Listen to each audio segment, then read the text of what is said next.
खुलुमबाय नोंथांमोनखौ बयखौबो बरायनाय जाबाय। नोंथांमोननिसिम आं दिनै गोनां खौरांफोर लानानै फैदों। नोंथांमोना भिडिअखौ जोबजासिम नायलांबाय थायोब्लानो जाबाय।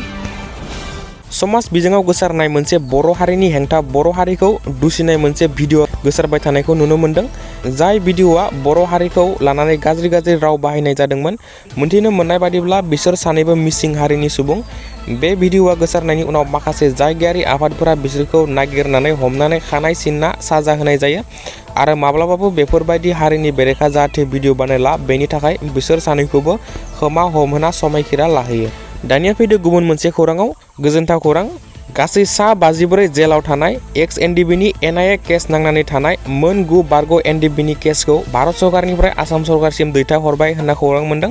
बेनिखायनो एक्स एनडिबि वेलफेयार एस'सिएशना एक्स एनडिबि सोद्रोमाफोरनि मोन 9 NIA एक्ट 2008 केसफोरखौ आसामनि रायजो सरकारसिम दैथायहरफिननायनि थाखाय भारतनि नखर मन्त्रि अमित शाह, आसामनि गिबि मन्त्रि डक्टर हेमन्त बिश्व शर्मा आरो BTRनि गाहाय खुंगिरि प्रमद बर' बिथांखौ साबायखर होयो। बेनि अनगायैबो अनजलि दैमारि आरो माखासे एक्स एनडिबि बिथांमोननि गोदानै दाजानाय राजखान्थि हान्जा ABPनि सायाव एक्स एनडिबि वेलफेयार एस'सिएशननि माखासे बाथ्राफोर बुंनायखौ नुनो मोनदों।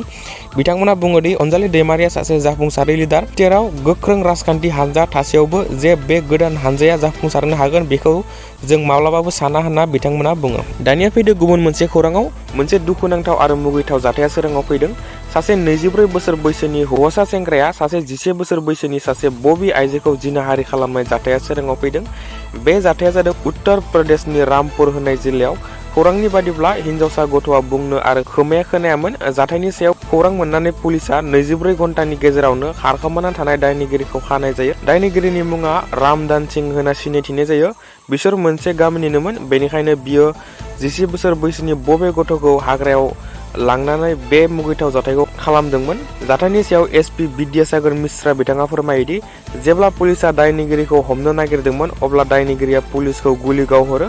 उनाव पुलिसनि फिननाय फायरिंआव बियो जोखोम जायो। बेनि उनाव बिखौ खानाय जायो होनना पुलिसा फोरमायो।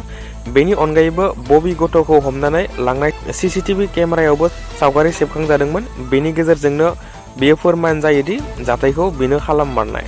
दानिया फैदो गुबुन मोनसे खौराङाव। जानो सानदों नामा नोंथाङाबो सासे ठिकादार?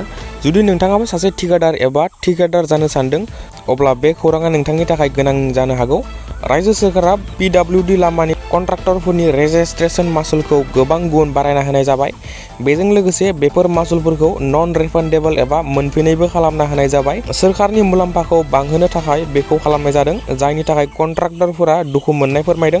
क्लास A कन्ट्राक्टरफोरनि रेजिस्ट्रेशन मासुलखौ 1 लाखनिफ्राय 5 लाखसिम खालामना होनाय जाबाय। लवार थाखोफोरनिखौ सिगाङाव 1 लाख रांमोन नाथाय दायो 2 लाख रां खालामनाय जाबाय। बेबादिनो 50,000 रांखौ दायो 1 लाख रांसिम खालामना होनाय जाबाय।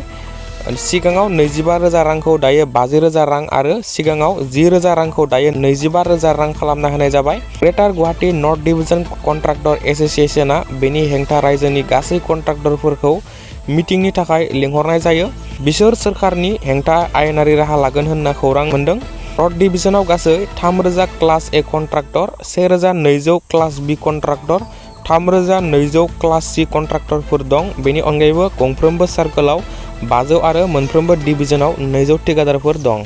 दानिया फैदो गुबुन मोनसे खौराङाव। मोनसे दुखुनांथाव जाथाया सोराङाव फैदों। सासे 11 बोसोर बैसोनि गथ'आ जेब्ला बिनि बिफाया फरायसालियाव थाङैनि थाखाय बिखौ रायदोंमोन बिनि थाखायनो बियो गावनि जिउखौ फोजोबना लायो। बे जाथाया उत्तर प्रदेशनि बिजनौर जिल्लायाव जादोंमोन। जेब्ला बिफाया गथ'खौ खनले फरायसालियाव थाङैनि थाखाय रायदोंमोन। रायजाखांनायनि उनाव गथ'आ न'निफ्राय ओंखारलांदोंमोन आरो न'आव फैफिनाखैमोन। बेनिखायनो नखरनि मानसिया नागिरनायाव साखाथिनि गंसे जायगायाव वालनि हुकजों आलायना थानाय थासारियाव मोननाय जायो। बे जाथायनि गेजेरजों बेखौनो सोलोंनो मोनोदि उन्दै गथ'खौ गोरा रावजों बांद्राय रायनायनि सोलाय गुरै रावजों मोजाङै बुजायनाया गोनांसिन। दानिया फैदो गुबुन मोनसे खौराङाव। बैसागो बोथोराव गुबुन हौवाजों खारखोमानायना थारैनो गोमामारनाय। बर' समाजाव हाबा जाखांनाय माखासे आइजोफोरा गुबुन हौवा एबा गुबुन हारिजों खारखोमा लांनाया जोंनि नोजोराव गोदाननि बाथ्रा नङा। थिग बेबादिनो गसाइगाव महकुमानि सिङाव थानाय फावरागुरि बरुवाफारा गामिनि नरसिं ब्रह्मनि बिसि रिंखि गयारिया गोमानानै दं। मिथिनो मोननाय बादिब्ला थांनाय 13 एप्रिलनिफ्रायनो बहाबा खारखोमानानै दं रिंखि गयारिया। बेनिखायनो रिंखि गयारिखौ सोरबाफोर बहाबा नुसनोब्ला जानबुं नाम्बार 6374267948 एबा 8453150745 आव फोनांजाब खालामनानै फोरमायहरनो खावलायहरदों फिसाय नरसिंह ब्रह्म बिथाङा। दानिया फैदो गेलेनायनि खौराङाव। हादोराव IPL बादायलायनाया सोलिगासिनो। मैया हायद्राबाद आरो मुम्बाइनि गेजेराव बादायलायनाया जादोंमोन। बे बादायलायनायाव मुम्बाइआ 4 विकेटजों हायद्राबादखौ फेजेननानै देरहासार जायो। दिनै बेंगलुरु आरो पान्जाबनि गेजेराव बादायलायनाया जागोन। दानिया फैदो गुबुन मोनसे खौराङाव। BTRनि CEM प्रमद बर' बिथाङा आथोनारि गाग्लोबनाय जाथायफोरखौ फोजोबस्रांनो थाखाय मोनबा स्पेसियेल हाबाफारिखौ फोसावनानै होयो। प्रमद बर' बिथाङा बुङोदि बे आइजो आरो गथ'नि हेंथायै आथोनारि गाग्लोबनायफोरनिफ्राय रैखा खालामनायाव बे हाबाफारिया मदद खालामगोन होनना बिथाङा बुङो। बे थिरांथाखौ क'क्राझाराव मार्चआव सासे उन्दै गथ'खौ जिनाहारि खालामनानै गोब्राब जोखोम खालामनानै गथ'खौ गंसे हाग्रायाव गारना गालांदोंमोन। बे जाथायनि उनावनो बे थिरांथाखौ लानाय जादों। बेनि अनगायैबो CM प्रमद बर' बिथाङा चिराङाव बडलेण्ड कमिउनिटि मिउजियाम बानायनो थाखायबो फोसावनानै होयो, जेराव जायगानि बायदि बायदि जारिमिनारि मुवा बेसादखौ दिन्थिनाय जागोन आरो बेनि अनगायैबो Bodoland International School of Peace and हेपिनेसखौ तामुलुराव गायसननाय जागोन होनना बिथाङा फोसावो। बेनि अनगायैबो प्रमद बर' बिथाङा BPFनि बारग' चिफ हाग्रामा महिलारी बिथांखौ गोख्रों रावजों सोंखारियो। हाग्रामा महिलारी बिथाङा UPPL आरो BJPनि एलायन्स सोरखारनि हेंथा नंखाय बाथ्राफोर फोसावदों होनना अजद दैखाङो। हाग्रामा महिलारी बिथाङा UPPL BJPआ गोहोआव फैखांनायनि उनाव खनसेबो BTC एसेम्बलि सेसनाव बाहागो लायाखै होनना प्रमद बर' बिथाङा बुङो। हाग्रामा महिलारी बिथाङा BTCनि चिफ जाफिननायनि सिमाङा माब्लाबाबो जाफिननाय नङा। रायजोफोरा आगोलावनो बिथांखौ रेजेक्ट खालामबाय होनना प्रमद बर' बिथाङा बुङो। लोगोसे प्रमद बर' बिथाङा रन्जन दैमारि आरो जेलाव थानाय ex-NDP बिथांमोननि सायाव नांनानै थानाय NIA केसनि सायाव माखासे गोख्रों बाथ्राफोर बुङो।